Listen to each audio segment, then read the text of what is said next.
पहले समरकंद, फिर Shanghai cooperation, फिर बाली में जब भारत का तिरंगा लहराया तो दुनिया देखती रह गई और सोचने पर मजबूर हुई कि आखिर भारत की ताकत क्या है।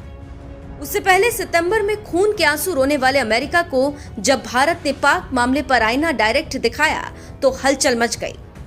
विश्लेषक सोच में पड़ गए कि आखिर क्या कर रहा है भारत और आगे भारत क्या करेगा कि उसी के घर में आकर भारत ने जो अमेरिका की धुलाई की वो मजेदार है।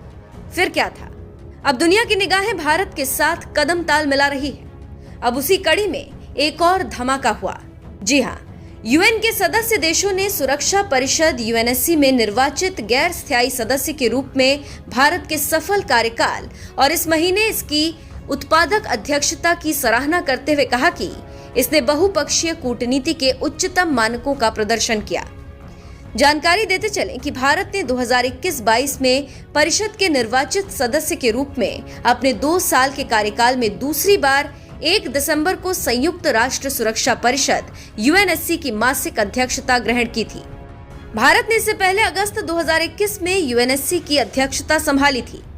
संयुक्त राष्ट्र में भारत की स्थायी प्रतिनिधि राजदूत रुचिरा कंबोज ने अवकाश सप्ताह से पहले दिसंबर के महीने के लिए भारत की अध्यक्षता के तहत बृहस्पतिवार को एक ब्रीफिंग दी और कहा कि सुरक्षा परिषद के आने वाले सदस्यों समेत संयुक्त राष्ट्र के कई सदस्य देशों ने दिसंबर में अध्यक्ष के रूप में परिषद के भारत के नेतृत्व की सराहना की।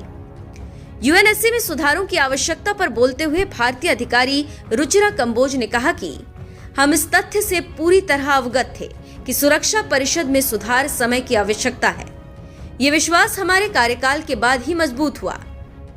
भारत की यूएनएससी की गैर स्थायी सदस्यता 31 दिसंबर को खत्म हो रही है। कंबोज ने कहा कि पिछले 2 सालों के दौरान हमने शांति, सुरक्षा और समृद्धि के समर्थन में बात की। हम आतंकवाद जैसे मानवता के साझा दुश्मनों के खिलाफ अपनी आवाज उठाने में संकोच नहीं करेंगे। हम इस बात के प्रति सचेत थे कि जब हमने सुरक्षा परिषद में बात की तो हम अरबों भारतीयों की तरफ से बोल रहे थे। और इससे आप समझ सकते हैं कि क्या किया है भारत ने और कैसे दुनिया को अपने साथ लाया। और सबसे बड़ी बात, अब भारत में 2023 का G20 होने वाला है जिस पर सभी की नजर है और भारत पूरी ताकत के साथ लग गया है। कई बैठकों का दौर हो चुका है और फिर नए साल पर नए तरीके से बैठकों का दौर शुरू होगा। देखना होगा कि भारत इसमें सफल हो पाता है या नहीं, लेकिन तेवर देखकर लग रहा है कि भारत दुनिया को चौंकाने में कामयाब होगा।